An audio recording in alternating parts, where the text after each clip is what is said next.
మనం మన ధర్మాన్ని ఆచరించాలి. అయితే మీ అందరికి జడలేసుకోవడం వచ్చు కదా, ఎంతమంది వేసుకున్నారు చెప్పండి, వేలతో లెక్కేయచ్చు. పూజకు వచ్చేటప్పుడు కొంచెం పద్ధతిగా రావాలన్నమాట. పంచమాంగళ్యాలు ఉంటాయన్నమాట ఆడవారికి.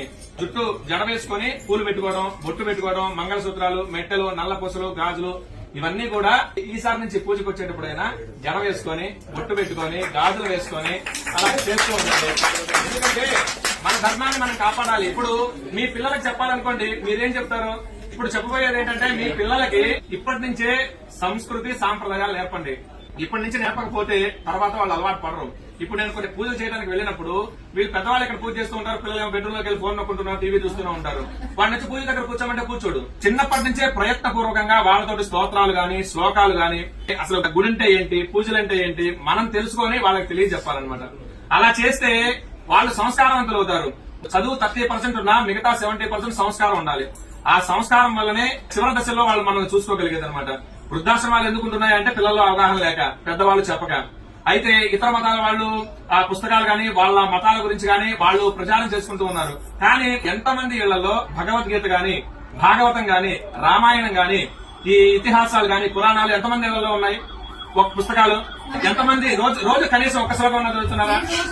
వెరీ గుడ్ అండి. తర్వాత భగవద్గీతకు సంబంధించి ఒక శ్లోకమైనా మీరు చదువుతున్నారా? పిల్లలకి నేర్పిస్తున్నారా? లేదు.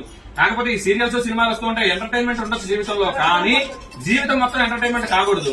మనకి 54 లక్షల జీవరాశులు ఉన్నాయి. వాటిల్లో విచక్షణ కలిగింది, బుద్ధి కలిగింది ఒక మనుషులకి మాత్రమే. మనకి జ్ఞానం ఉంది, బుద్ధి ఉంది.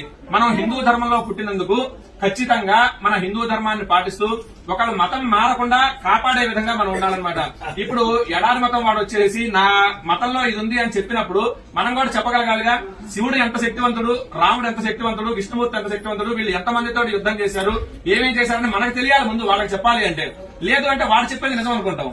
కాబట్టి మనం నేర్చుకోవడం, కొంత సమయం భక్తికి, పూజలకి కేటాయించండి. అలాగనే ధర్మం తెలుసుకోవడానికి, ఆచరించడానికి కొంత సమయం కేటాయించండి. అలాగనే మీ పిల్లలకి కూడా చెప్పండి. పిల్లలకి ఇప్పటి నుంచే మొదలు పెడితేనే వినగలుగుతారు. నాకు తెలిసి మీ పిల్లలందరూ చిన్నపిల్లలు అయి ఉంటారు. మీరు కలిగిన కుర్చీలో కూర్చున్న కింద కూర్చున్న 10 సంవత్సరాలు వాళ్ళు ఉంటారు. కాబట్టి ఇప్పటి నుంచే మొదలు పెట్టండి. ఇప్పటి నుంచి మొదలు పెడితే కనీసం రోజుకు ఒక శ్లోకం, లేదు అంటే మన ధర్మం ఇది, బొట్టెందుకు పెట్టుకోవాలి. అలాగనే ఈ కొన్ని స్కూళ్లలో బొట్టు పెట్టుకోనీరు, జడ వేసుకోనీరు, రిబ్బన్లు వేసుకోనీరు, గాజులు వేసుకోనీరు.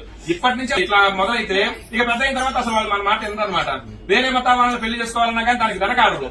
మన ధర్మం గురించి, అలాగనే మన ఆచారాలు, సాంప్రదాయాల గురించి నాన్నలకి, అమ్మమ్మలకి తెలిసి ఉంటుంది. వాళ్ళ దగ్గర నుంచి ఇవన్నీ కూడా రావాలి. అవి కూడా పిల్లలకి అలాగనే నేర్పిస్తూ రండి. మీరు నేర్చుకోండి. రోజు కొంత సమయం దేవుడికి, అలాగనే మన ధర్మానికి కేటాయించండి.